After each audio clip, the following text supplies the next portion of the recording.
Listo. Entonces, pues vamos a hacer una revisión, obviamente, pues el cambio entre JavaScript a Python. Python es un lenguaje, mejor dicho, JavaScript es un lenguaje que nosotros más o menos tenemos un conocimiento de lo que se trata y es un poco parecido a los otros lenguajes. En Python tenemos unas características diferentes, ¿cierto? Y que vamos a mirarlas precisamente hoy. ¿Listo? Una de las que más suelen dar dolores de cabeza a los estudiantes es el hecho de que en Python sí importa e importa mucho tener el código ordenado. ¿Por qué? Porque allá la indentación es lo que da la jerarquía de la ejecución de las instrucciones.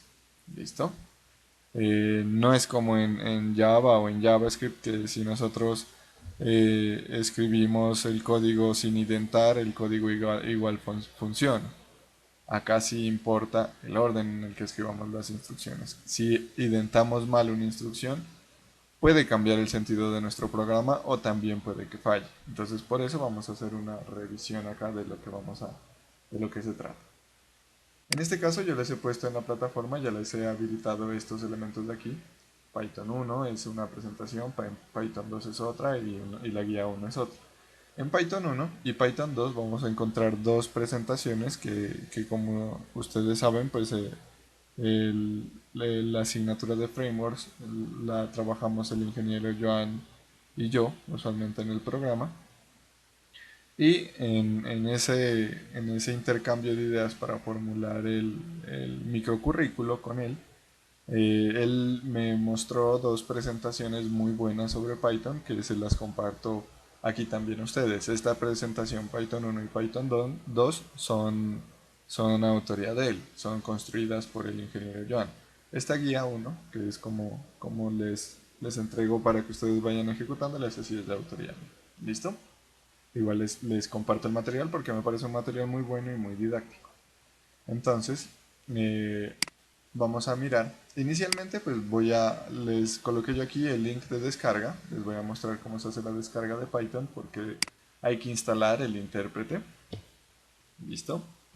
Entonces, aquí vamos a ingresar al link. ¿Cierto? Yo les coloqué el link directamente en las descargas para Windows. Pero si no tienen Windows, si tienen un Linux o si en el futuro se encuentran un Linux o algo así, es igual como en todas las páginas. Ingresan a la página principal, ahí está la sección de descargas y por aquí aparecen los tres sistemas operativos. Windows, Macintosh y por acá otras plataformas que sería pues Linux. Entonces aquí pues en Windows se puede seleccionar ahí mismo en Downloads, se puede seleccionar directamente el instalador y él ya inicia la descarga. Yo pues ya lo descargué, no lo voy a volver a descargar para ganar tiempo. ¿Listo? Y por acá pues tendríamos otras versiones de Python. Espero que todo funcione de la forma correcta con esta nueva versión de Python, la 3.8, porque entre versiones y versiones sí suelen cambiar cosas. ¿Listo? Entonces si tenemos algún problema y que sea una solución muy compleja, probablemente utilicemos una versión más bajita, así como lo hicimos por ejemplo con Sequalize. Listo, pero yo creo que ahí no vamos a tener ningún inconveniente porque suele actualizarse todo en común. Entonces aquí pues estaría la descarga, recuerden, yo se las dejo aquí, Python para Windows, pero pueden verificarlo o utilizarlo para otras plataformas. Acá, por acá tenemos el instalador, yo lo tengo aquí. En el instalador vamos a ejecutarlo y hay algo importante que deben tener en cuenta. Eso importante es lo siguiente. Hay dos formas de instalar, la instalación ahora y la instalación personalizada. Entonces, de esas dos nosotros vamos a utilizar la primera, la instalación normal, pero sí debemos tener algo muy en cuenta y es esto de aquí, el agregar la extensión de Python al path. ¿Listo? Eso es agregar la variable de entorno a nuestro sistema operativo. Entonces, si olvidamos marcar esa opción, pues no nos va a agregar la variable de entorno y probablemente nos va a resultar un error cuando hagamos la compilación si no utilizamos la consola de Python. Entonces aquí pues yo voy a marcarla y vamos a dejarla marcada ahí. ¿Para qué? Para que podamos tenerla en, directamente para usarla dentro de nuestra consola de Win. Entonces ahí listo, le digo que me agregue el pad. Profe, una pregunta. Lo que pasa es que, pues yo por mi parte, en otra materia, pues no utilizamos Python como tal, pero sí lo instalamos. Y la verdad yo no recuerdo, a ver, y ahorita que intento instalarlo, me aparece es una actualización. Ah, sí, puedes actualizarlo o puedes mantener la versión que ya está. No, no, pero ese que me dice de ADD Python, no recuerdo el pad, si lo... O sea, después de instalado hay forma de... Sí, o hay tocaría desinstalarlo. no, después de instalarlo hay forma de saber si está bien instalado. Ah, ya, listo, profe. Listo, Gracias. vale. Listo, entonces aquí ya tenemos agregado estas dos. Voy a cambiar este de aquí, voy a colocarlo por acá para estar pendiente del chat. Si tienen alguien alguna pregunta por el chat, también la pueden enviar por ahí. Listo. Antes de continuar, muchachos, de pronto alguien de ustedes también... Profe, Sí,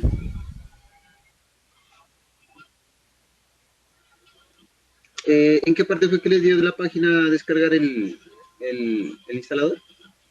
Qué pena. yo les coloqué el enlace aquí o también pueden hacerlo en la página de Python, en la Sí, página oficial. Pueden hacerlo directamente. Van aquí a sí, dentro de la Downloads, página oficial, ahí en Windows. aquí en Windows y de una vez aquí en este botón, ahí la pueden descargar directamente.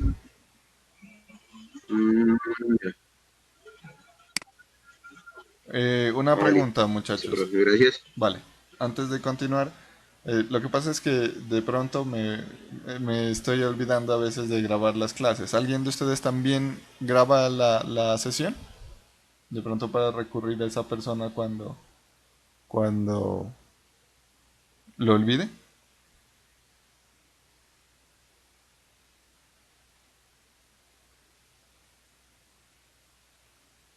¿No? ¿Nadie más graba la sesión?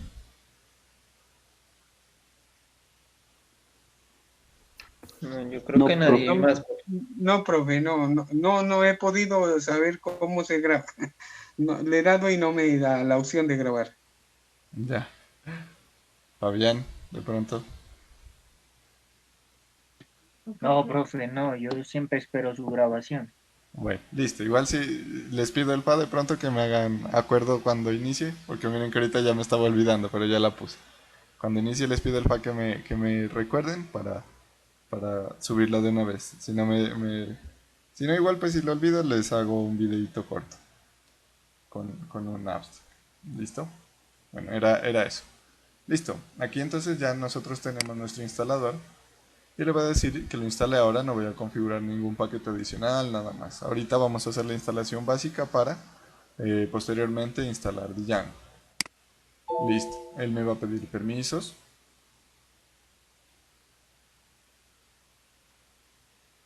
Y ahí pues va a iniciar la instalación tal cual nosotros vamos a ir observando.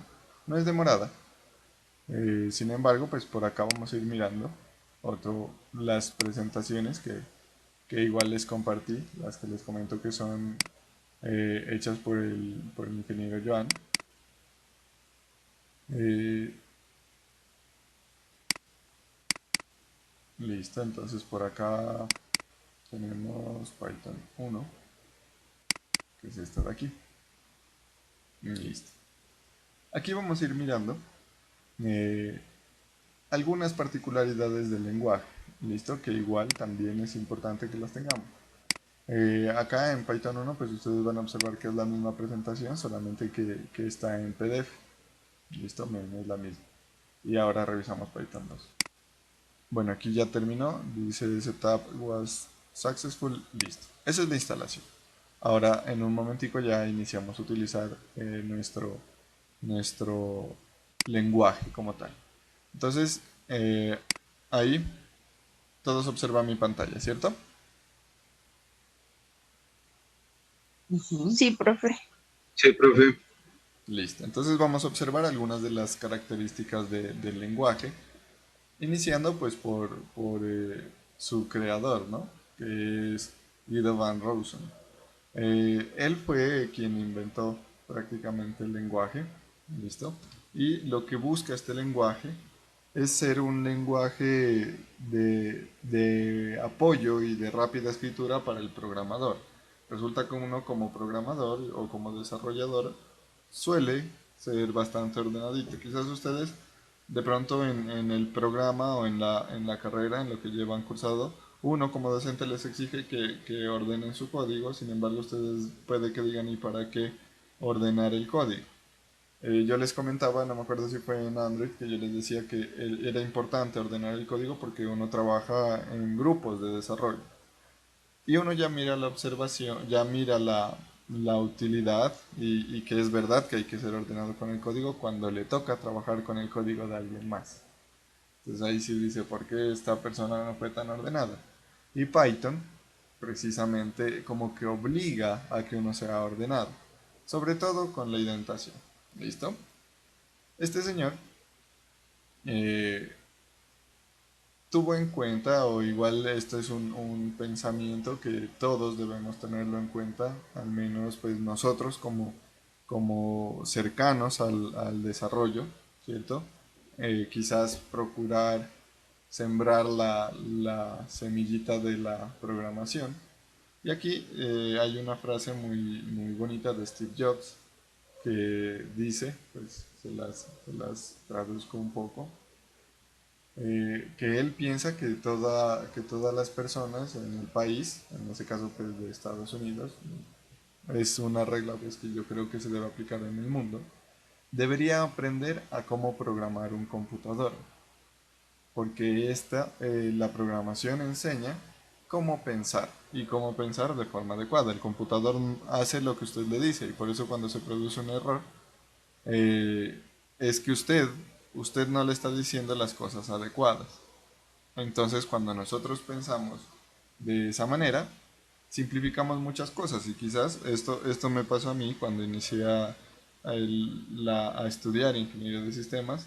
Tenía diferentes formas de solucionar los problemas cotidianos. Y ya cuando me inicié a llevar muy bien y me inició a enamorar la programación, fui descubriendo que la programación y todo el desarrollo algorítmico es algo aplicable en todos los entornos de la vida y que uno puede simplificar muchas cosas aplicando técnicas de programación. Por ejemplo, la técnica de dividir, de tomar un problema complejo y dividirlo en pequeños subproblemas para ir solucionando uno a uno. Eso se aplica en todo caso. Entonces aquí pues tenemos esa frase que también debemos tenerla en cuenta nosotros. Y esto viene pues con relación a la simplicidad que nos da Python. ¿Listo? Hay que tener muchas cosas, quizás lo que más duro nos da a nosotros cuando nos pasamos a un lenguaje como Python, es el choque sintáctico que tenemos respecto a otros lenguajes.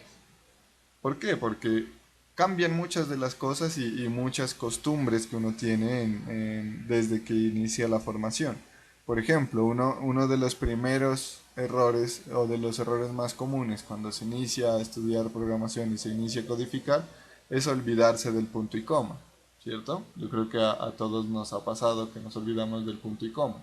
Acá, en Python, el error más común cuando uno inicia es olvidarse de no colocar el punto y coma, es decir, colocar el punto y coma, porque uno ya tiene tan arraigada esa costumbre que lo coloca. Y aquí las instrucciones no se dividen con punto y coma. Las instrucciones se dividen principalmente por las tabulaciones que introducimos nosotros en nuestro código. ¿Listo? Entonces,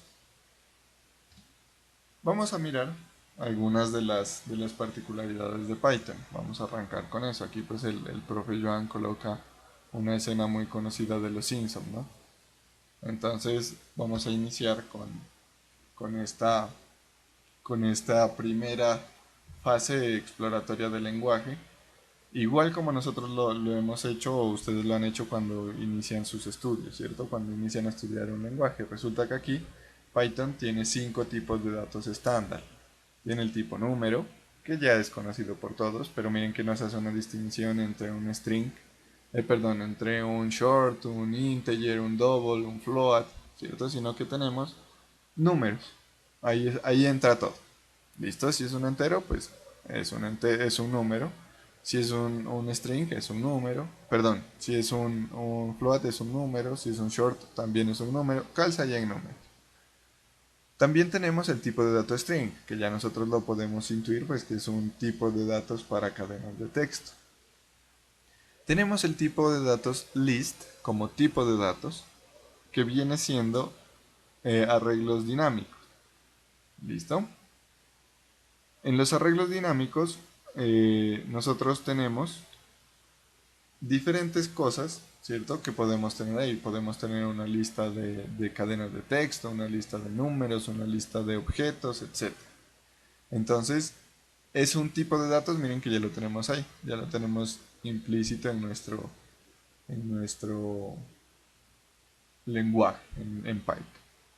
Otro tipo de datos es el tipo de datos tupla, que hace referencia a un registro, a un solo objeto, como decir, así mismo como se hablaba en, en bases de datos, una tupla es el resultado de una consulta, algo así es acá. Una tupla es un objeto, un registro, ¿listo? Y dictionary es un tipo de datos como el hash map que nosotros mirábamos en Java, es decir, un conjunto de elementos correspondientes. ¿Listo? Igual vamos a ir mirando algunos ejemplitos de ellos aquí en la presentación. Entonces, primero pues tenemos la, la variable, el tipo de datos numbers. Entonces, miren que ahí, en el ejemplo que tenemos, es decir, aquí cito, simplemente coloca la variable y el valor. Y eso es algo que también está sucediendo, que ya miramos nosotros en JavaScript, que no necesitamos especificar el tipo de datos de la variable. Por ejemplo, nosotros en Java decíamos int, número, y ahí sí ya podíamos asignarle valores numéricos, enteros. Acá no, acá simplemente, así como en JavaScript, solamente basta con decir el identificador de la variable, asignarle un valor y él ya va interpretando los tipos de datos de forma automática. Ya ustedes en compiladores miraron que hay un procesamiento sintáctico, un procesamiento semántico, ¿cierto? Que nos permite a nosotros establecer ese tipo de cosas y los casting internos. Entonces tenemos números, ¿cierto? Cuando nosotros escribimos el valor en la variable, ya se asigna el tipo de datos. Profe, pero ahí dice int, long, float y complejo. Bueno, aquí tenemos un tipo de datos adicional, ¿no? Pero si solamente existen numbers, porque acá sí tenemos esos tipos. Resulta que numbers es el tipo de datos que agrupa a estos otros números, a estos otros tipos de datos numéricos, pero todos pertenecen al tipo de datos number. ¿Listo?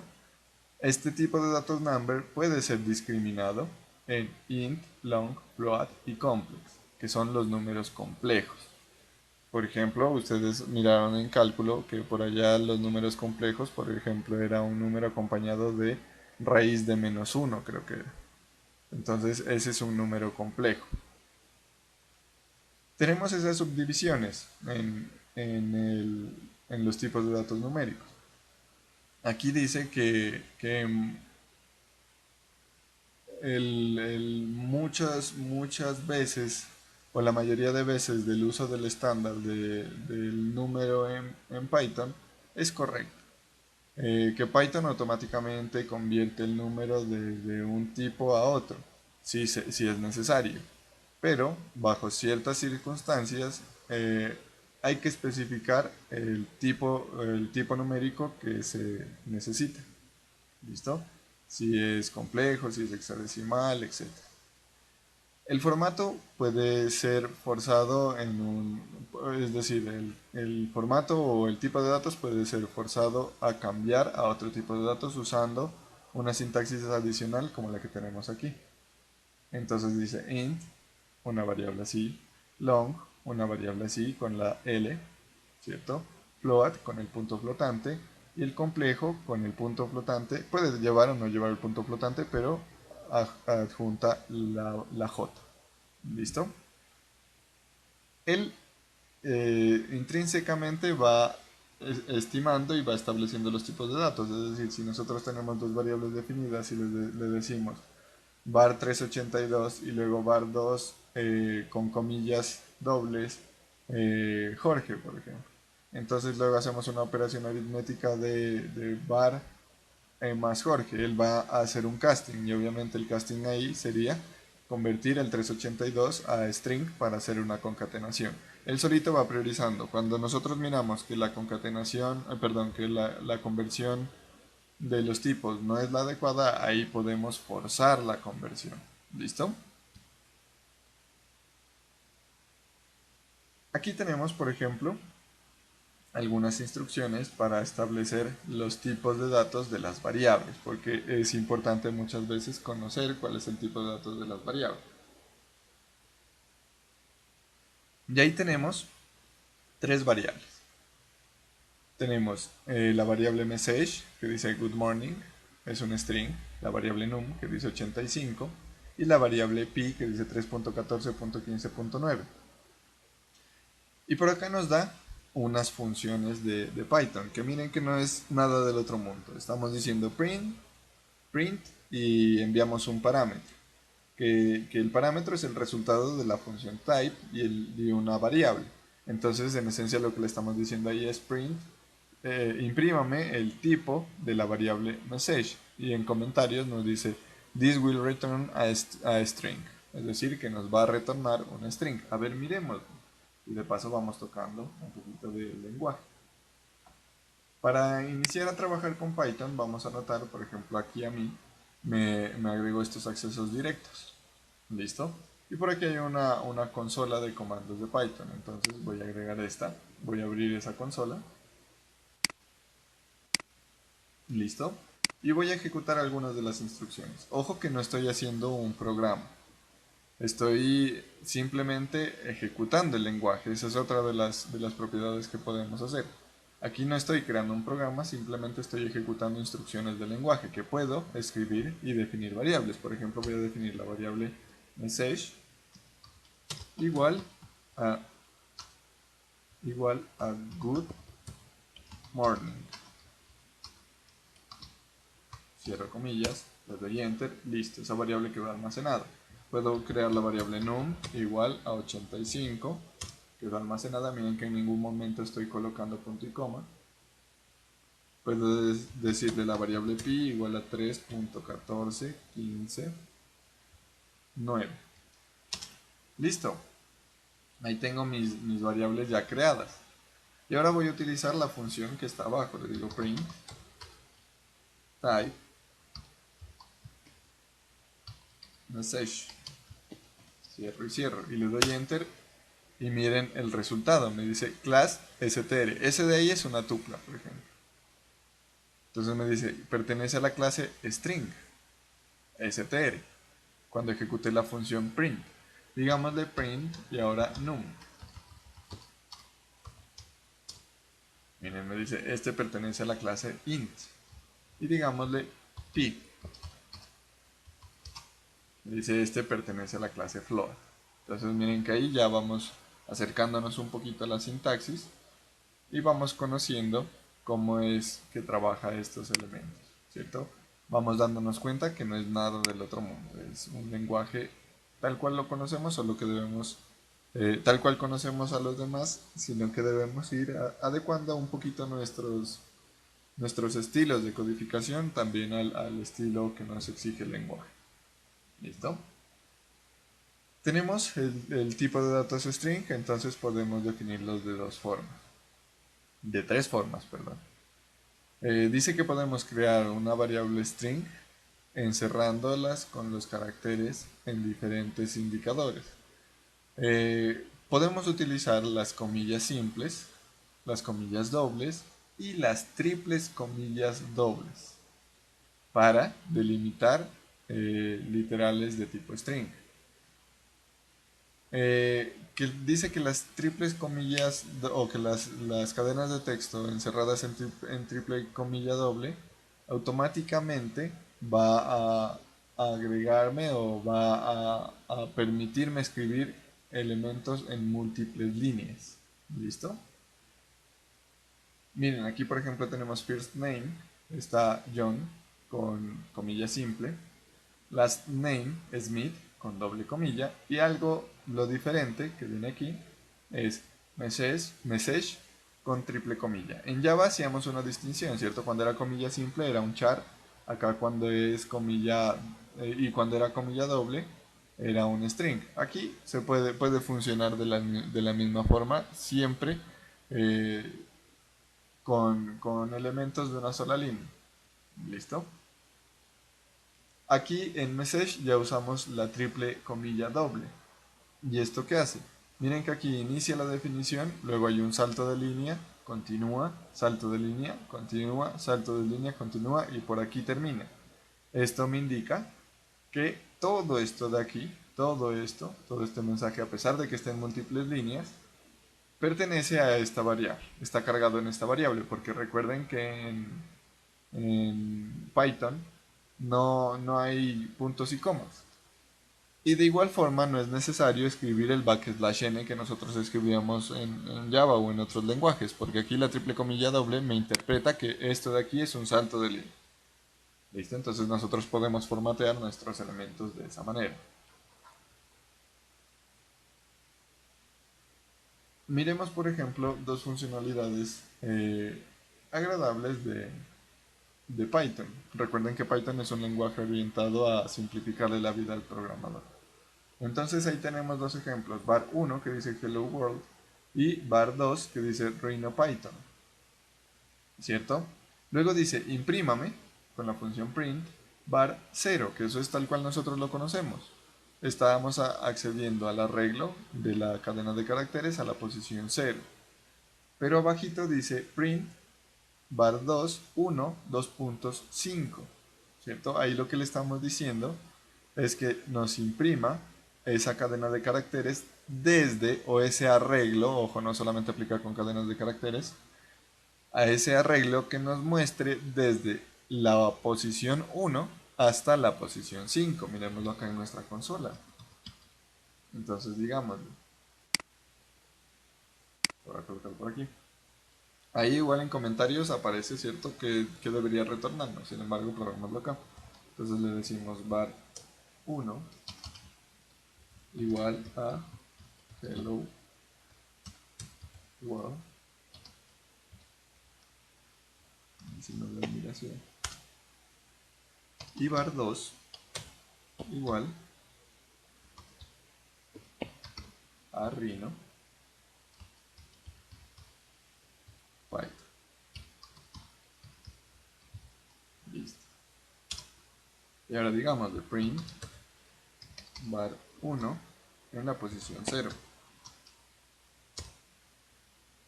Var 1. ¿Qué error cometí? Print.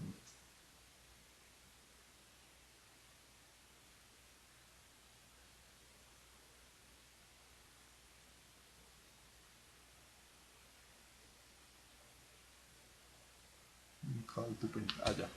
Es que en versiones anteriores se podía escribir el print sin paréntesis. Aquí sí me exige escribir los paréntesis. En versiones anteriores del lenguaje. Olvidé colocar los paréntesis en este print.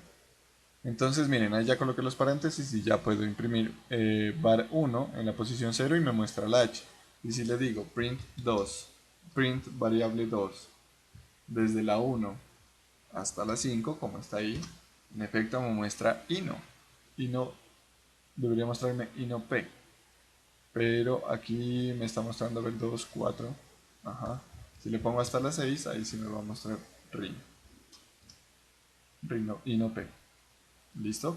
Porque le estoy diciendo que me muestre esos elementos. Le estoy diciendo desde la 1 hasta la posición deseada. ¿Listo? Listo. Vamos a mirar entonces qué sucede con algunas de las otras variables. Entonces aquí está el comentario de cómo se comportan las variables en Python. Dice que una variable es conveniente tener un placeholder, que es como una herramienta de visualización, que refresque la memoria del computador y su ubicación donde está almacenada en el programa. Esta información puede cambiar en el tiempo de ejecución del script. Por ejemplo, si ustedes deben crear una variable llamada clickCount para almacenar el número de veces que el usuario hace clic o realiza una operación, cuando la variable es almacenada en memoria, el intérprete va a almacenar una cierta cantidad de espacio o va a utilizar una cierta cantidad de espacio para cada tipo de variable. ¿Listo? Es decir, que nosotros vamos a tener disponible, él cuando ya identifica un tipo de variable, él ya almacena el espacio de forma adicional, ya reserva el espacio, a pesar de que no le estamos especificando un tipo. Recuerden que el tipo en últimas era lo que nos permitía a nosotros saber qué cantidad de espacio en memoria íbamos a necesitar. ¿Listo? Muy bien. La declaración de las variables es sencilla. Simplemente colocamos el nombre de la variable con el valor. Por ejemplo, dice número 10, string, this is a string. O que podemos declararlo, declarar múltiples variables en una sola línea, separándolas con una coma. Hacemos la declaración y la asignación de una vez. Entonces miren, por ejemplo, en el tercer caso dice A, B, perdón, en el segundo. Dice A, B igual a true, false. Es decir, estas de aquí. Un colorcito más. Es decir, esta asignación, esta definición de aquí, miren. Aquí nosotros estamos diciendo A, B igual a true, false. Eso quiere decir que a la variable A le va a asignar este valor true. Este va a la variable A porque son correspondientes. Y a la variable B le va a asignar este valor false. Por la misma razón, porque son correspondientes. A esta le asigna esta y a esta le asigna esta de acá. ¿Listo? Si yo quisiera tener otra variable, entonces también le puedo decir aquí coma,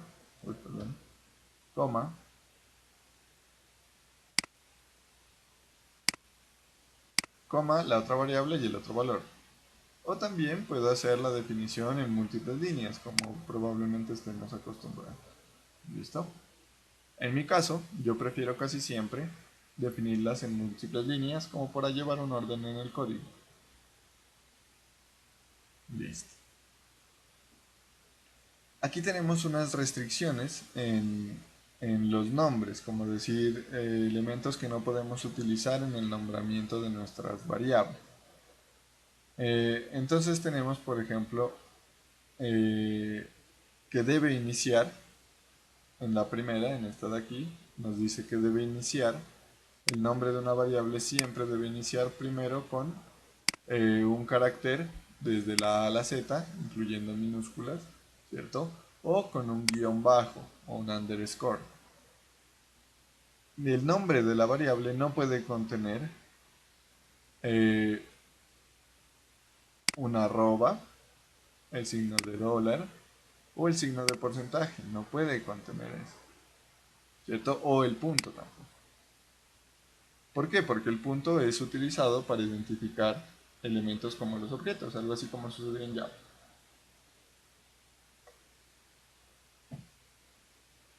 El nombre de la variable dice que debe ser must be unique in the scope in which is declared. Hay algo que se denomina el scope, que eso ya lo hemos hablado nosotros, por ejemplo, cuando decíamos la diferencia entre definir una variable let en JavaScript con let, o una variable var o una variable const, ¿cierto? Nosotros decíamos que var era como una variable global y let era una variable específica para un contexto. Ese contexto es el scope de la variable. Es lo mismo, si lo traducimos va a darnos una traducción muy similar, el scope. ¿Listo? Entonces, aquí esta observación hace referencia a que el nombre de una variable debe ser solamente uno en ese entorno. Es decir, en resumen, no pueden existir dos variables con el mismo nombre. ¿Listo? Una observación bien importante es esa observación número 4. Dice Python is case sensitive, es decir, que es sensible al caso. Sensible al caso quiere decir que distingue entre mayúsculas y minúsculas. La variable, como está aquí el ejemplo, ¿cierto? La variable selection con S minúscula es diferente a la variable selection con S mayúscula. Son dos variables diferentes, él las toma como dos variables diferentes. Y aquí hay un recurso de buenas prácticas o las mejores prácticas para el nombramiento de las variables. Listo, ahí ustedes pueden acceder a esto de aquí para mirar cómo pueden nombrar de forma correcta sus variables. ¿Listo? Listo. Vamos a conocer otras particularidades. Entonces, lo primero que nosotros usualmente necesitamos es hacer comentarios para ir guardando un rastro de qué es lo que está haciendo nuestro código. En Python cambia un poquito a los lenguajes tradicionales la forma de comentariar. Nosotros casi en todos los lenguajes hacemos un comentario de una línea con doble slash y un comentario de bloque con slash asterisco asterisco slash. Aquí vamos a mirar que tenemos formas diferentes. La primera forma, o el comentario de una sola línea, es con el numeral. Escribimos el numeral, eso nos va a indicar que es un comentario. Si observamos más acá atrás en la presentación, miren que aquí nos decía, esta es la instrucción que va a ejecutar, numeral, y lo que debía hacer la instrucción. Perdón. Bueno, numeral y lo que debía hacer la instrucción. Aquí ya estábamos mirando que estábamos haciendo comentarios. Voy a señalar este que... Igual se me fue aquí. Bueno. Listo. Ahí tenemos el comentario en una sola línea. También podemos hacer comentarios de múltiples líneas utilizando nuevamente, ¿dónde está? Nuevamente la triple comilla. Eso identifica también un comentario de bloque. ¿Listo? Bueno, aquí nos da un ejemplo de cómo hacerlo. Hay algo también intrínseco aquí, y es el formato de los archivos que nosotros vamos a utilizar para crear nuestros pequeños programas, inicialmente pequeños. Posteriormente, como vamos a identificar las funcionalidades en nuestro framework de Django, vamos a tener el nombre del archivo con la extensión PY, que va a ser Python. ¿Listo? Entonces, este sería el contenido del archivo hello.py y ya vamos a mirar cómo lo interpreta. No es necesario un proceso de compilación en este caso. ¿Listo? Por esa misma razón es que yo puedo hacer esto que estaba haciendo aquí en la consola, porque no es necesario compilar. Solamente él va interpretando las instrucciones y el scope que tenga, las configuraciones del scope que tenga en ese momento. Conditional statements, bueno, aquí vamos a mirar cómo se hacen o se escriben los condicionales en Python.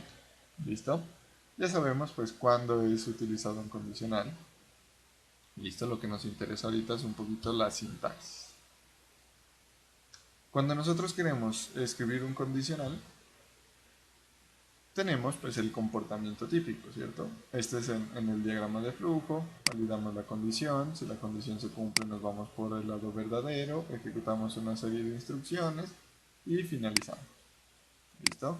Si no se cumplió, si es falso el resultado de la condición, entonces nos vamos por el lado falso, ejecutamos una serie de instrucciones y finalizamos. ¿Listo? En la sintaxis, nosotros vamos a escribir algo muy similar a esto. Esta es la estructura, ¿cierto? Pero en la sintaxis del código va a ser de esta manera de aquí. Entonces tenemos un if simple. Y miren que aquí ya no hay llaves. Tampoco hay llaves. ¿Listo? Entonces dice, define la variable y el if lo pregunta y tampoco escribe los paréntesis. Miren que aquí no se escribe los paréntesis. Él solito ya interpreta que eso es una condición. Él sabe que la condición va a estar entre la palabra reservada if y los dos puntos. Eso es importante tenerlo en cuenta. Está el if, ¿cierto? Aquí está. Y los dos puntos. Me dice, todo lo que esté dentro de esto va a ser la condición. El compilador sintáctico nos ayuda con eso. Él dice, esto es una condición y luego cuando llegue el compilador semántico va a entenderlo de forma normal. Y ojo, para decirle qué tanto es afectado por este if, ya no existen las llaves tampoco, miren.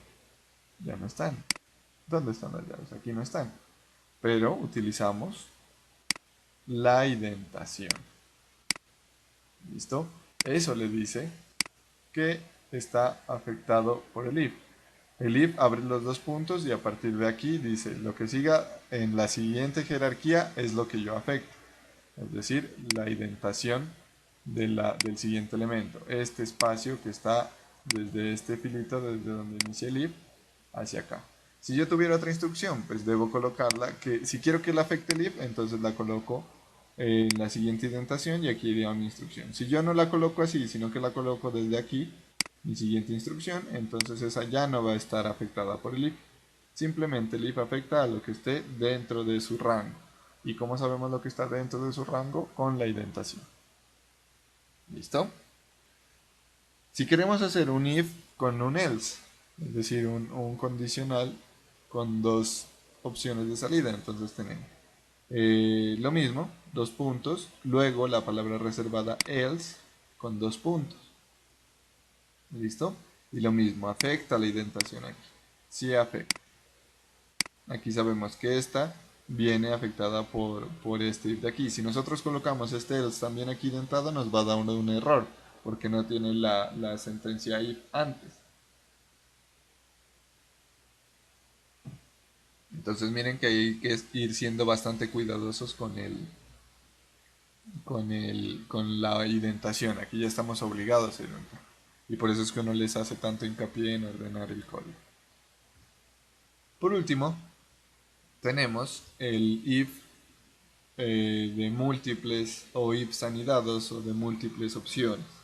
Entonces el else if que nosotros conocemos en la programación en Java. Entonces está aquí. If, condición, dos puntos, instrucciones que van a ser afectadas por el if, todas las que nosotros necesitemos. Aquí los puntos suspensivos.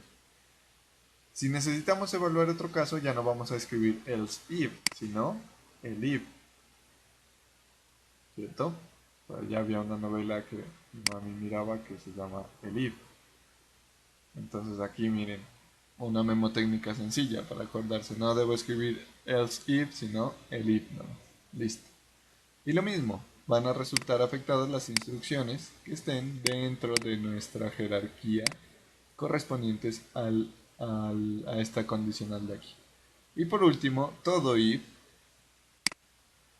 bueno, la mayoría de los if, depende del caso, si es cierto, va a tener su else.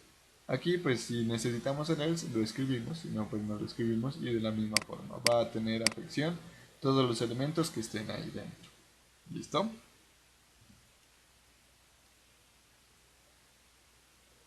Listo. A ver,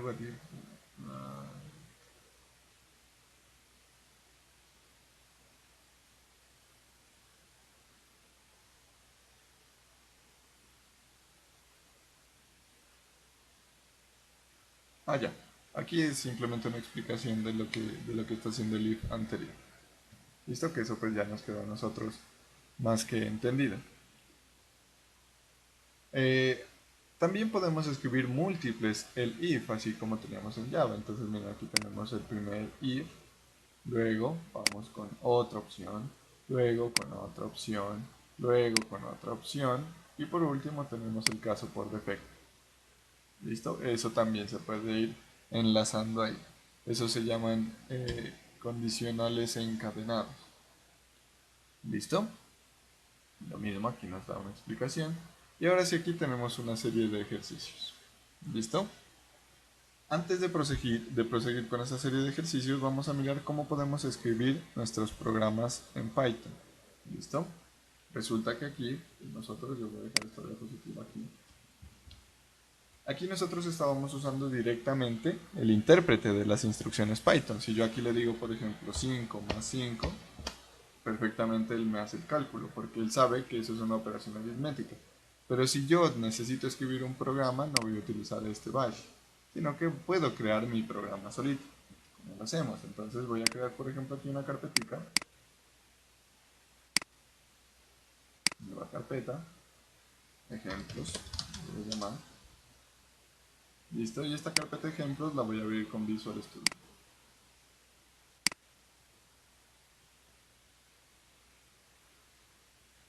Listo.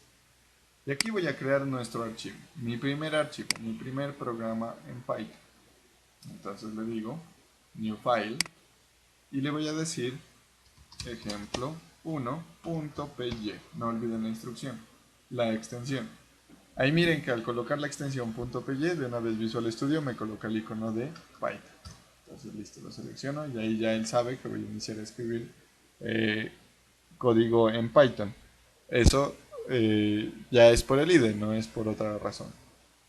Que por eso también yo les recomendaba desde el principio del curso, hicimos la instalación de Visual Studio Code, que igual ustedes pueden trabajar en el que quieran. En mi caso, pues yo prefiero trabajar con este porque tiene muchas herramientas. Entonces vamos a ir procurando resolver algunos de estos problemas de aquí.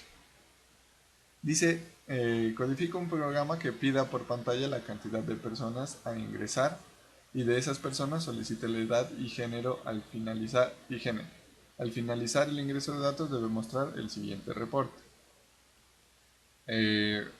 Punto 1 dice, promedio de todas las edades. Punto 2, número total de mujeres, número total de hombres, promedio de edades de mujeres, promedio de edades de hombres, número total de personas ingresadas en el sistema. Vamos a ir tomándolo paso por paso. ¿Listo? Primero vamos a hacer cálculos sencillos antes de hacer entradas de datos. ¿Listo?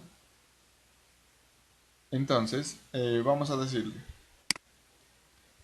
vamos a hacer este sin solicitar datos.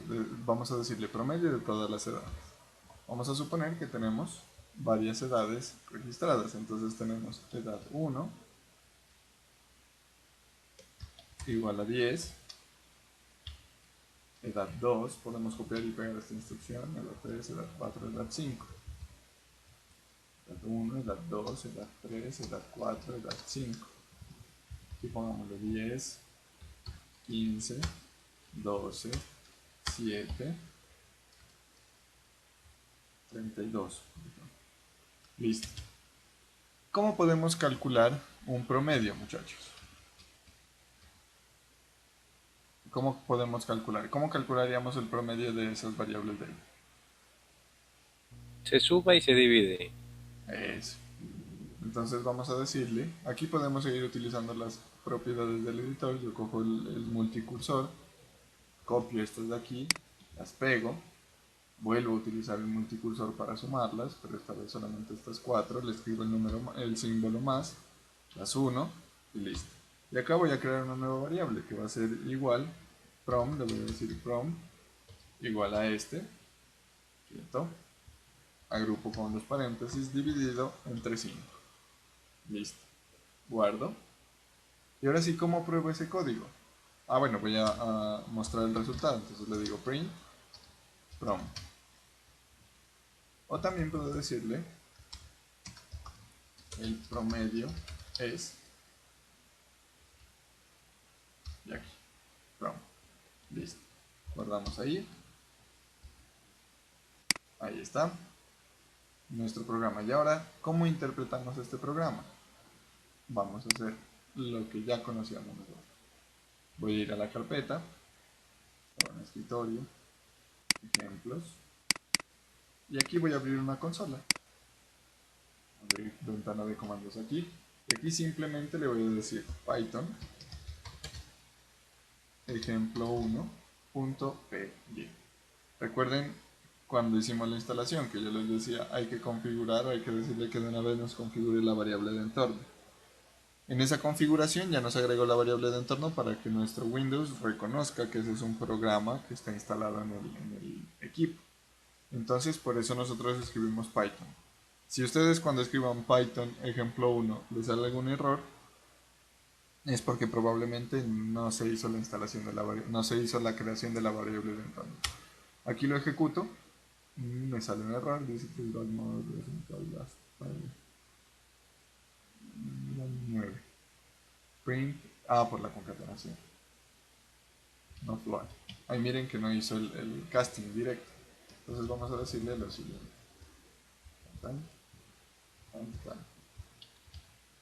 Vamos bien.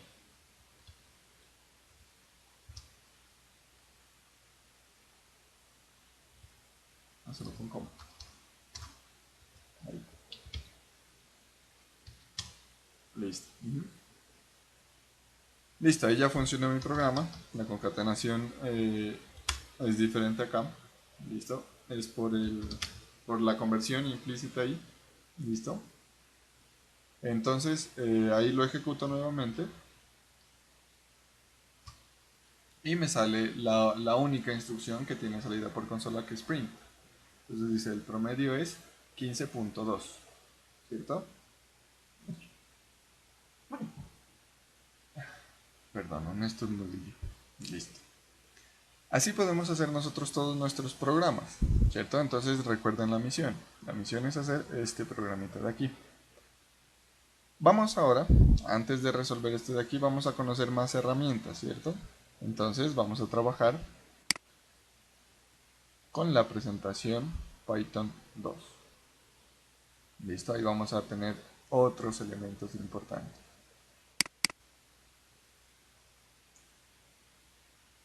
Listo. Aquí pues vamos a tener algunas de los elementos. Pues la parte de Git no la abordamos nosotros en el curso por cuestiones de tiempo, ¿cierto?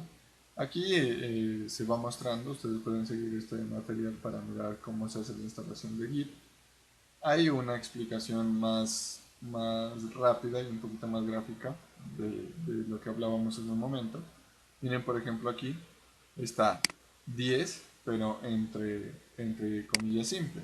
Eso quiere decir que esta es una cadena de texto. A pesar de que contenga un número, es una cadena de texto. 5 solito hace referencia a un entero. Este seguiría siendo un string o una cadena. Este ya lo identifica como flotante por el punto. Y acá tenemos booleanos. Ojo a la T mayúscula y minúscula. Recuerden que Python es case sensitive. Miremos acá, probemos algo. Bandera igual a true. Miren, ahí está en color negro y cuando la coloco con mayúscula ya la coloco en color azul. Porque cuando está con color negro cuando está con minúscula es una variable, es un identificador normal, pero si la coloco con mayúscula, ahí sí lo identifica como una palabra reservada. ¿Listo? Listo. Entonces, eso es otra cosa que olvidé decirles en la presentación anterior. ¿Listo? Las variables booleanas, o las constantes booleanas, perdón, siempre van con mayúsculas. True, T mayúscula, false, F mayúscula. Aquí tendríamos una forma de formatear la salida, ¿cierto? Entonces aquí lo que está diciéndole es a este objeto string, era algo que yo estaba haciendo, solo que usé el método print con múltiples parámetros, pero aquí podríamos decirle esto también. Suma llaves, ¿cierto? Y en donde están las llaves nos va a reemplazar lo que termina de formatear este de aquí, probémoslo. Digámosle format, aquí está. Llaves. Puede que haya cambiado, recuerden que estamos format utilizando la última versión de Python y siempre suelen cambiar cosas. Vamos a ver si funciona aún esta parte de aquí. Python, eso. Ahí sí ya. Ahí ya funcionó porque ya estamos accediendo a la función format de esta variable de aquí. Lo que hace es convertir este dato de aquí o formatearlo al estilo que estamos llevando acá, que en este caso pues es simplemente un string. Miren que ahí no salieron las llaves, sino que salió el valor que viene de acá, porque se reemplaza esto de aquí. Es como cuando en C nosotros decíamos, Por ejemplo, decíamos cout, por acá le decíamos el promedio es, hasta el símbolo de porcentaje, y luego le decíamos coma, y por acá la variable prom. Es lo mismo, es algo muy similar. ¿Listo? Ah, miren, ahí cuando coloqué el punto y coma, miren que ya el IDE me está resaltando en rojo, que me quiere decir que eso no va, porque estamos en Python. Tenemos otras formas de ir formateando la salida. Miremos, copiamos esta sección de código y miremos qué es lo que nos muestra, para no quedar ahí. Listo. Guardamos y ejecutamos, para que ustedes lo miren.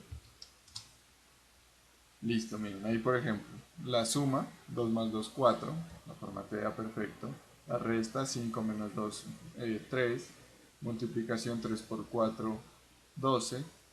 División, 5 por 4, 1.25. 5 entre 4, 1.25. Y residuo, que es la operación del porcentaje, 9 entre 2, me da a 4. El residuo, por lo tanto, es 1. Este porcentaje es el residuo de una división, que nosotros sabíamos utilizarlo para identificar los números pares o impares. Miremos estas otras. ¿Cierto? Aquí nos va a decir, vamos a mirar algo bien particular con estos de aquí. Aquí imprimimos una secuencia de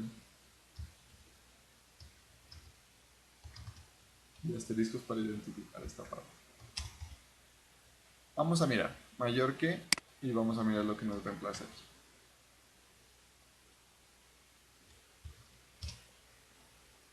Listo, miren. Aquí, por ejemplo, el format lo que nos hace es concatenarnos el valor que tiene este de acá. Ahí ya lo observamos con mayor claridad, evitándonos problemas de casteo. Entonces, miren, aquí lo que está diciendo, en esencia, este de aquí es un valor lógico, el valor de una condición, el resultado de una condición. 3 mayor que 5, false, dice. Entonces, aquí dice mayor que, falso. Menor que, true. Mayor o igual que, false. Menor o igual que, true. Pero me sale el resultado de esta comparación. ¿Listo? De estas de aquí. Listo. ¿Hasta ahí hay preguntas, muchachos? ¿O todo va quedando? ¿O hay mucha información?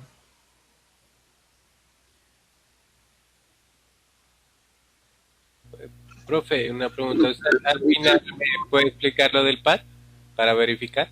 Ah, vale. Listo, profe, gracias. Listo. ¿Hay alguna otra pregunta?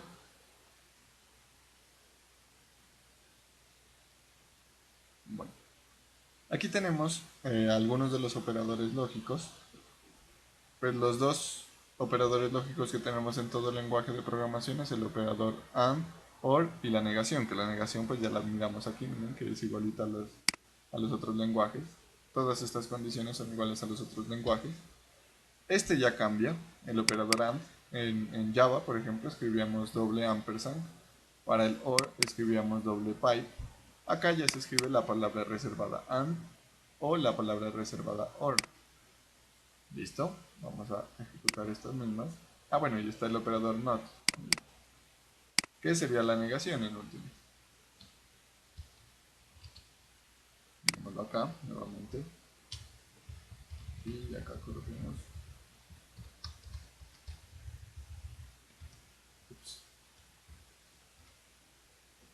Volvemos. E interpretamos. Entonces, miren, AND sería true en la condición que estamos evaluando. ¿Listo? Tenemos esto de aquí. Listo, tenemos para AND se evalúa igual como lo conocemos nosotros en los lenguajes de programación. Aquí tenemos 3 mayor que 5, por defecto es false, ¿cierto? El valor de esa condición es false, pero vamos a negarlo. Entonces vamos a decirlo, vamos a negar este resultado de aquí. Entonces establecemos la negación. Listo. Quitémoslo. Perdón. Pues no. Eso. Listo, mire. El resultado de esta condición es 3 mayor que 5, eso es falso. 3 no es mayor que 5, pero como estoy negando el falso, lo convierto en verdadero y aquí ya en la consola me dice true. ¿Listo? Listo. La negación. Tenemos los tipos de datos, esto ya lo vimos, ¿cierto?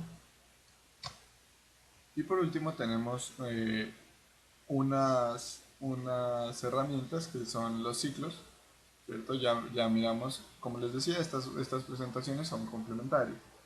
Ya miramos lo que son los condicionales, miramos las definiciones, ahorita vamos a mirar lo que son los ciclos para hacer ese contexto general de cómo funciona el lenguaje. Que las estructuras de control son las mismas que en todos los lenguajes, solo cambia en este caso pues la sintaxis. Y lo mismo, la indentación es bastante importante. ¿Por qué razón?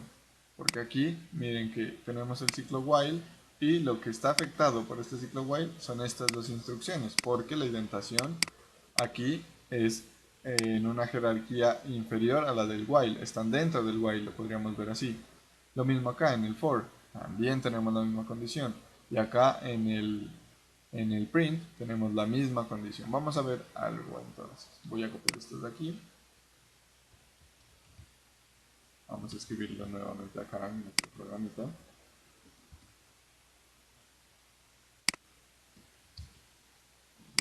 Esto aquí. Luego después de esta que nos imprima esto de aquí. Después de este también que nos imprima esto de aquí. Listo. Vamos a ver si está todo bien. Y con indentación, ahí estaba con espacio. Ah, bueno, no recuerdo bien. A ver, miramos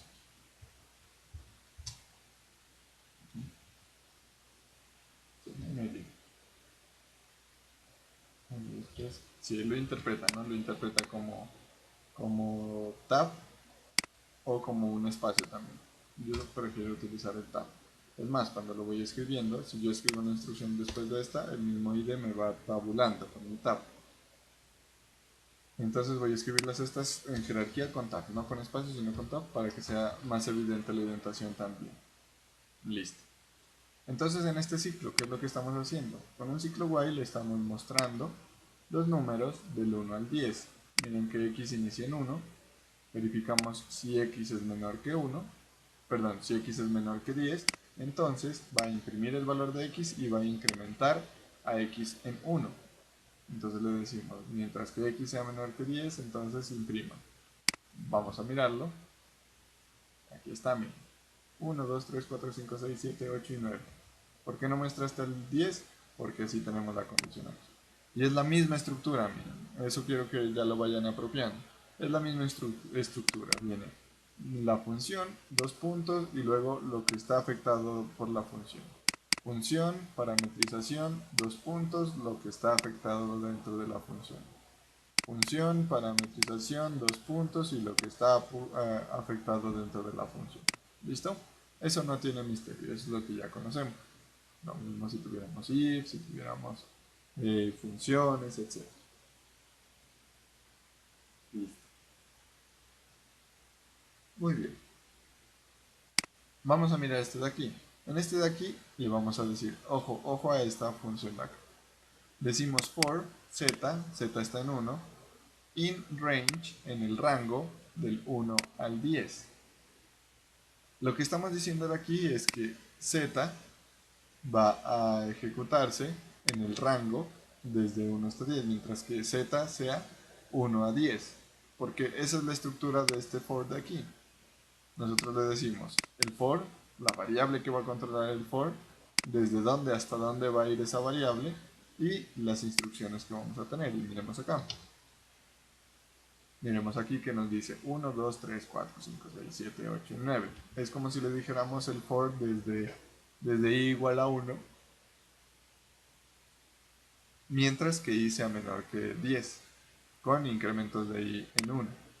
¿Listo? Y este de acá es un caso especial que quiero que hagamos aquí.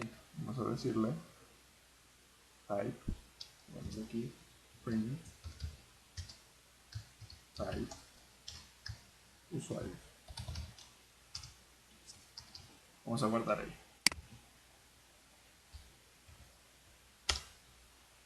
Miren aquí. El resultado es, de esa función que acabas de escribir, es una lista, lo que yo les decía.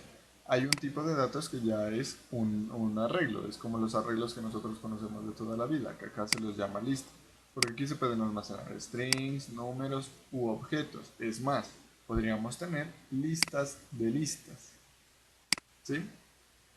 Entonces aquí, ¿qué es lo que le estamos diciendo? Esto es como un for each, como el map que teníamos nosotros.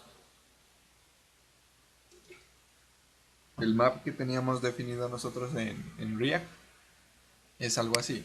Le decimos haga de manera cíclica para cada objeto, que lo vamos a llamar usuario, que esté en la lista usuarios. Muéstreme ese usuario. Entonces de aquí toma el primero, lo guarda en la variable usuario y lo muestra. Pasa al siguiente, lo guarda en la variable usuario y lo muestra. Pasa al siguiente y lo guarda en la variable usuario y lo muestra. Al intentar pasar al siguiente ya no hay nada, entonces finaliza el ciclo. Y es lo que estamos mirando aquí. A, B, C.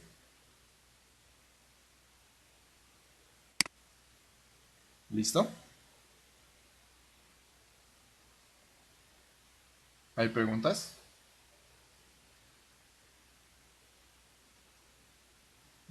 Parece que no hay preguntas.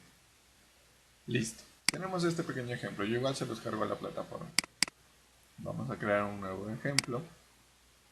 Ejemplo 2. En el cual vamos a iniciar a codificar otros elementos. Resulta que nosotros aquí, cuando tenemos este planteamiento, lo primero que puede que se nos venga a la cabeza es decir, voy a crear una función para insertar los datos, voy a crear una función para calcular el promedio, voy a calcular una función que me cuente el número total de mujeres, otra que me cuente el número total de hombres, otra que me cuente o que me saque el promedio de edades de las mujeres, otra el promedio de edades de los hombres y otra función que me dé el número total de personas ingresadas en el sistema. Estamos pensando en funciones, lo que les decía hace un momento, dividir un problema grande en pequeños subproblemas. Para ello necesitamos saber cómo es que nosotros escribimos las funciones en Python. ¿Listo? Entonces, por ejemplo, vamos a definir un programa con diferentes funciones. Entonces vamos a crear nuestra primera función y le vamos a decir, por ejemplo, hagamos una función que ejecute un saludo.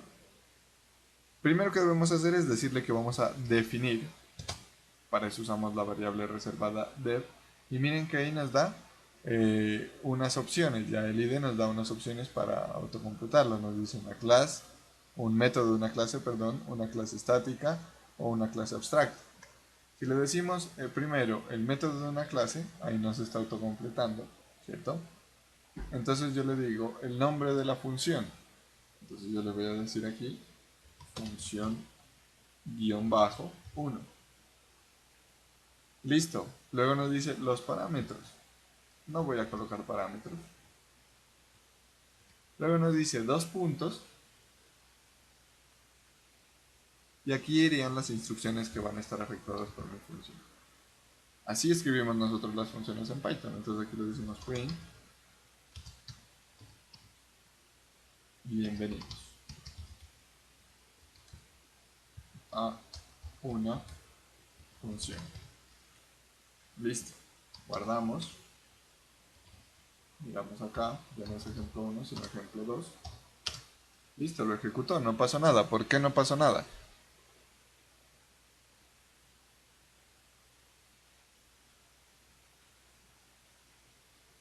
¿Por qué no pasó nada, muchachos?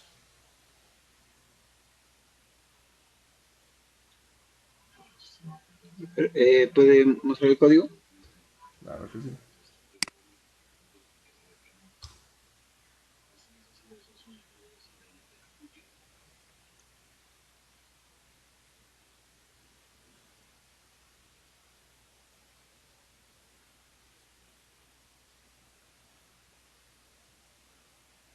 ¿Ya?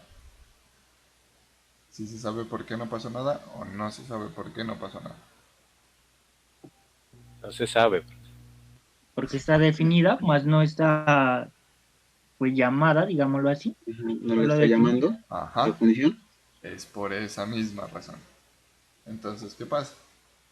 Yo no solamente debo definir las funciones, sino que también debo invocar las funciones.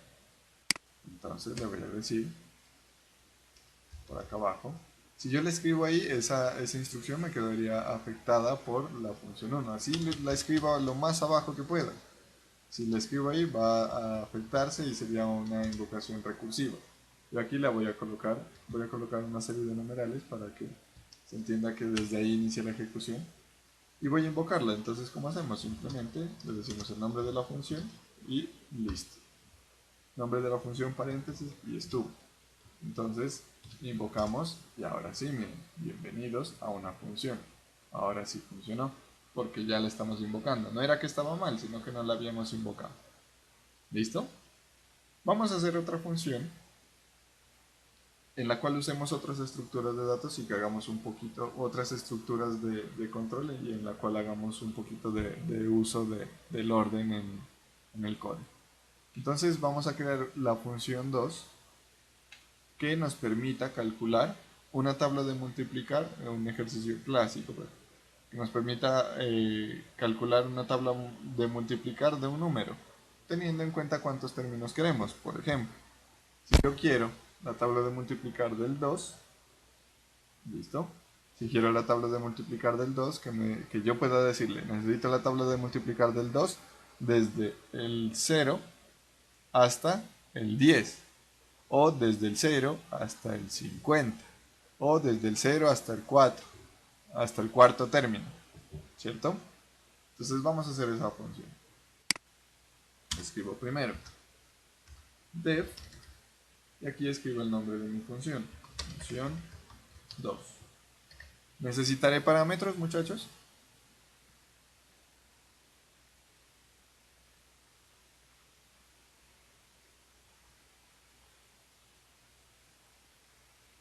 ¿Necesito parámetros o no los necesito?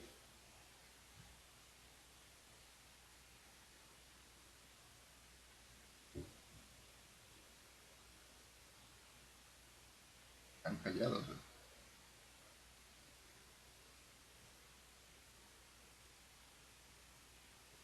Pero mínimo. Sí, no necesita pues el número que va a multiplicar y la cantidad En efecto, para meterlos en un for, diría. en efecto. Vamos a necesitar el operador. Entonces por aquí lo voy a llamar operador. Y la cantidad de términos que voy a mostrar. Entonces, mul. Listo. Dos puntos. No hay que olvidarnos de los dos puntos. Eso me dice hasta aquí. Desde aquí inicia mi función. Entonces definimos una variable número igual a 1. Listo. Casi escribo el punto y coma. También, eso, como les digo, es un error muy común. Que uno escribe el punto y coma por la costumbre de los otros lenguajes.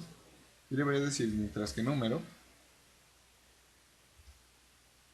sea menor o igual, que la cantidad de términos, que mul, dos puntos, y ojo cuando doy enter. El id solito ya me ubica el cursor más adentro, más indentado. Porque ahí ya sabe, si yo pongo dos puntos para un while, entonces voy a escribir las instrucciones que van a ser afectadas por ese while. ¿Listo? Listo, entonces le voy a decir, muéstreme, print, el valor de ese número multiplicado por el operador. Listo. Y le voy a decir num, número, más igual 1. Listo. Y ahora sí, vamos a invocar a la función 2. Ahí está. Bien.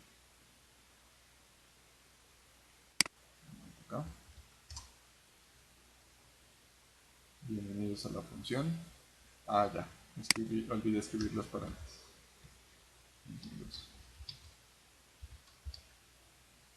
Ahí está, dice, tengo un error. Missing to requirement positional, tengo que enviar los parámetros obviamente. Entonces el 2 y muéstreme hasta el 10º término de la multiplicación. Listo. Ahora sí. 2, 4, 6, 8, 10, 12, 14, 16, 18 y 20. Los 10 primeros términos de la multiplicación. Si yo quiero darle un poquito de formato, entonces puedo hacerlo de diferentes formas. Entonces le puedo decir el operador, coma, el símbolo de multiplicar, coma, el número por el cual lo voy a multiplicar, número, coma, el símbolo igual, coma, y el resultado de la multiplicación. Guardamos ahí, vamos a mirar, y ahí ya nos sale la tabla de multiplicar un poco más clarito. Entonces dice 2 por 1, 2, 2 por 2, 4, 2 por 3, 6, 2 por 4, 8, etc. Ahí vamos a hacer otro ejercicio, aprovechando que me salió ese error que olvidé escribir los parámetros. Resulta que nosotros podemos establecer los parámetros por defecto también. Es decir, si nos envían unos parámetros, que no me salte un error, que no se me detenga el programa, sino que yo establezca unos valores por defecto para esos parámetros. Si no me los envían, entonces utilizo eso. Vamos a escribir entonces la función 3. Voy a copiar y a pegar esta de aquí.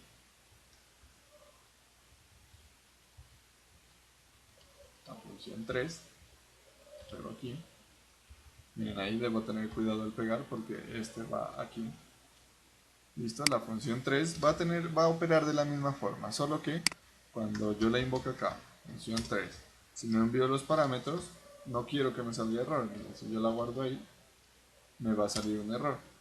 Entonces no quiero que me salga error, sino que quiero que la función tome unos valores por defecto. Entonces yo aquí le digo, si operador viene vacío, entonces colóquemele el valor 2. Y si mult viene vacío, colóquemele el valor 10. Listo, solucionado el problema. Vamos a ejecutarlo nuevamente. Y ahora sí, miren que yo no estoy enviándole parámetros. ¿Listo? A función 3 no le estoy enviando parámetros. Sin embargo, función 3 me muestra la tabla del 2. Pero ¿qué pasa? Si yo no quiero la tabla del 2, sino la tabla del 5, pues escribo acá el 5. Listo. Y lo ejecuto. Entonces él ya interpreta que el primer parámetro, que el único parámetro que estoy enviando es el primer parámetro. Va a tomarlo como el primer parámetro. Entonces miren que ya me mostró la tabla del 5 por 1, 5, 5 por 2, 10, 5 por 3, 15, por 4, 20, etc. ¿Listo?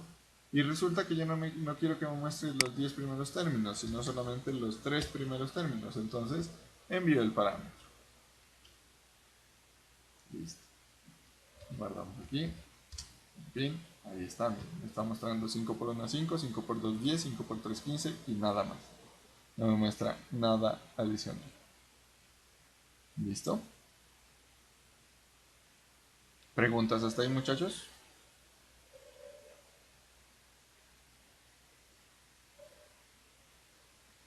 Esa parte del OP igual a 2, ¿a qué hace referencia?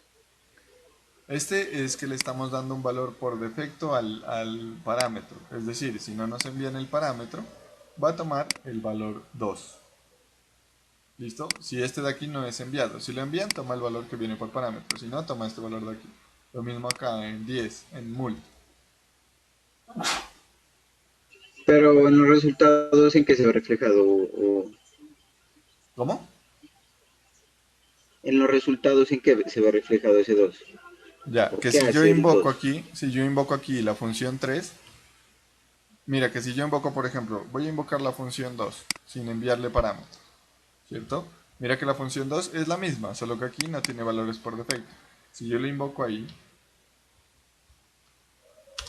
me sale un error porque me dice esta función espera unos parámetros y usted le está invocando y no le está enviando nada.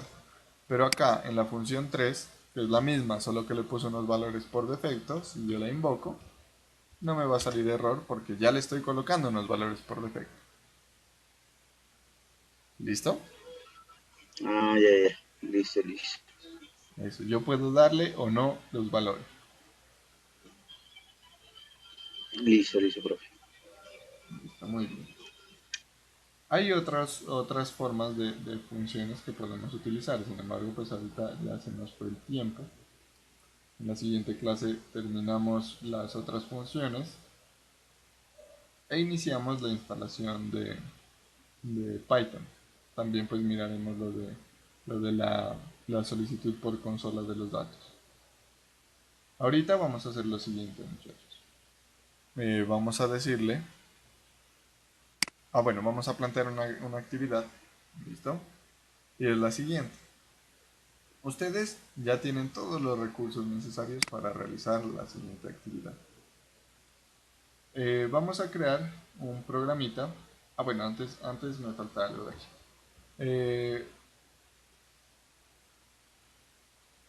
Voy a crear una función más, la función 4. Función 4. Aquí voy a recibir un parámetro un valor por parámetro que le voy a decir nombre. Listo. Aquí le voy a decir saludo, una variable, saludo.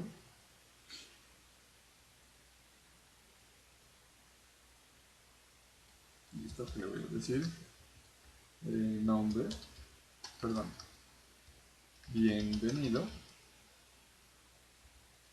Listo, más nombre.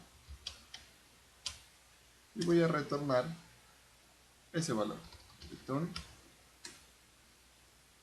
salud. Listo.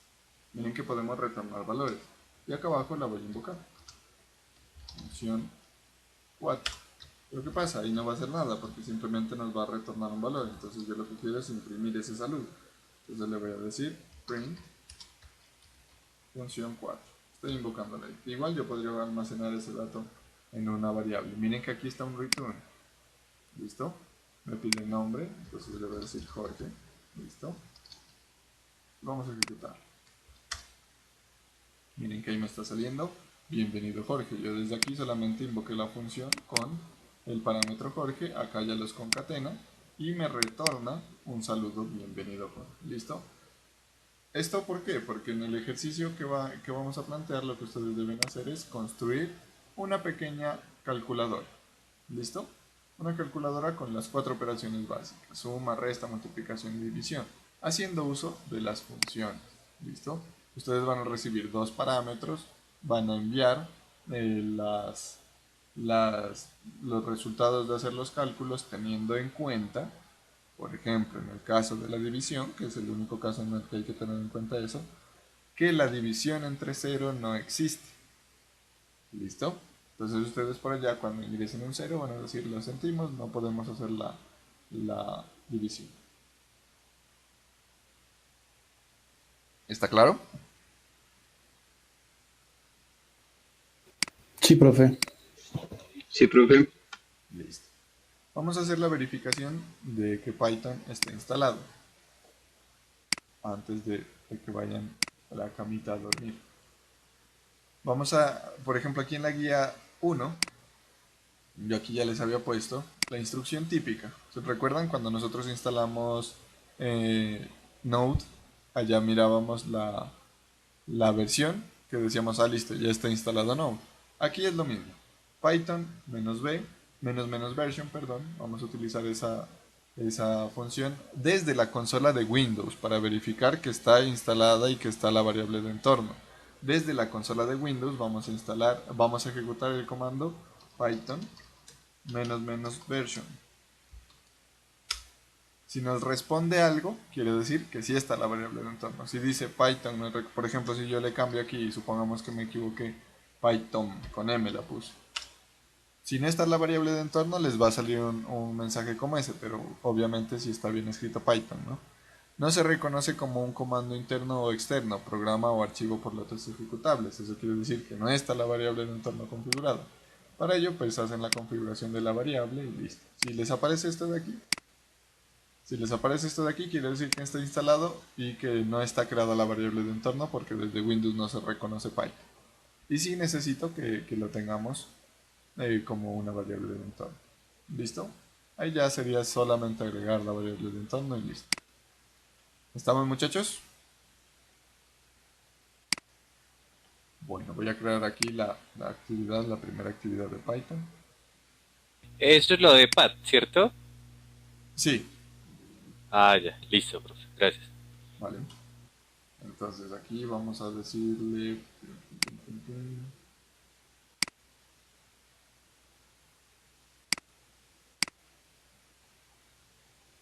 Voy a dividirlo por sesiones para que quede más ordenadita nuestra plataforma.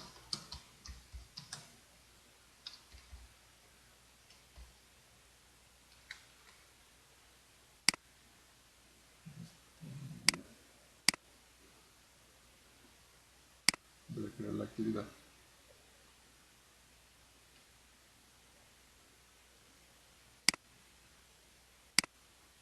Yo igual ya les subo el código para que lo puedan trabajar. Sino que la actividad la creo de una vez porque si no, lo olvido.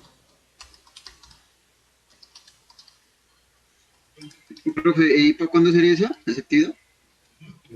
¿Para cuándo consideran que la pueden entregar? Igual no está larga.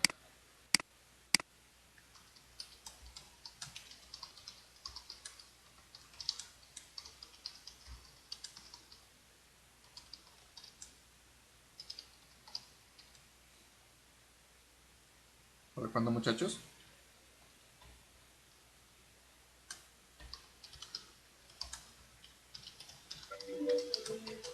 Muchachos, ¿para cuándo?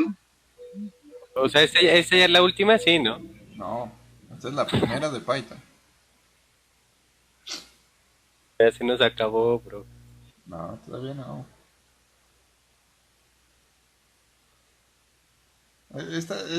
Este corte han estado bien corticas las tareas.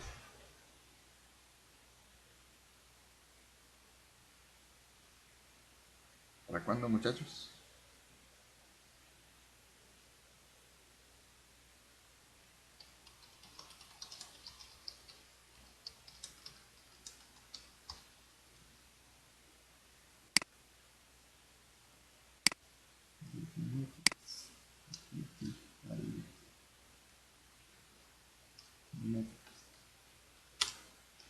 Bases. Los escucho, muchachos. No escucho propuestas. Entonces, para Están mañana... revisando la agenda, bro. ¿Cómo? Están revisando la agenda.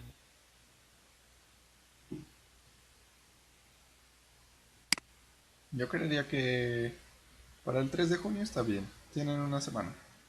Igual, yo creo que en unas 2 horitas que se sienten juiciosos a instalar y todo, y ya sale todo hecho.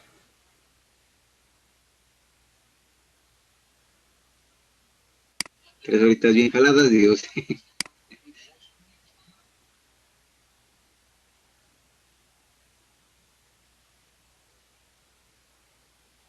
Entonces, para el 3 está bien. Sí, profe. Listo. 3 a las 11:55 p.m. Estuvo este aquí. Guardamos. Listo, muchachos. Por hoy eso es todo. Espero que se vayan con una buena imagen del lenguaje. Listo. Se alcanzaron a conectar todos. De pronto, Camilo Villota, ¿tú ya tienes normalidad en tu conexión? Les preguntaba a tus compañeros si sabían de alguna situación particular que tú hayas tenido, puesto que en la semana anterior no te alcanzaste a conectar en ninguna sesión. El anterior sí estuve conectado, pero con una cuestión inestable. Ah, vale. Listo. Ah, listo. Entonces no hay observación alguna. Listo, muchachos. Por hoy eso es todo. Les agradezco mucho. Que estén muy bien. Cualquier duda ya saben que me comentan. Listo. Yo estoy pendiente para resolver sus inquietudes. Tengan Profe, bonita. Dime. profe, ¿qué le digo? Yo no he participado todavía en el foro de la profe Ginian. ¿Todavía lo puedo hacer o qué debo hacer? No, sí, todavía puedes realizarlo. Y Y en sí, ¿qué es que toca hacer? No, apenas hoy, pues, Cuando tú ingresas al foro, ahí hay propuesta una temática de discusión que se basa sobre los lenguajes de programación. Entonces hay que participar en la discusión y obviamente haciendo un aporte pues importante, no decir sí estoy de acuerdo, no estoy de acuerdo, me parece bien o algo así, no, hay que hacer un aporte pues un poquito conciso para poder evaluarlo de la mejor forma. ¿Listo, Fabián? ah, ya. Ya, ¿hasta cuándo se puede igual? No, Hasta el fin dale. de semana sí se ha de poder, ¿no? Sí, igual, pues por la cuestión de la virtualidad y todo esto, no estamos aplicando pues las fechas de entrega con rigurosidad, obviamente teniendo en cuenta las dificultades que muchas veces se presentan. Entonces puedes realizarla, obviamente entre más prontito posible para, para ir teniendo ese registro. Ah, ya, ya, profe, muchas gracias. Vale, con gusto, Hasta Fabián. mañana. Bueno, muchachos, entonces que tengan feliz noche. Ya nos vemos el lunes.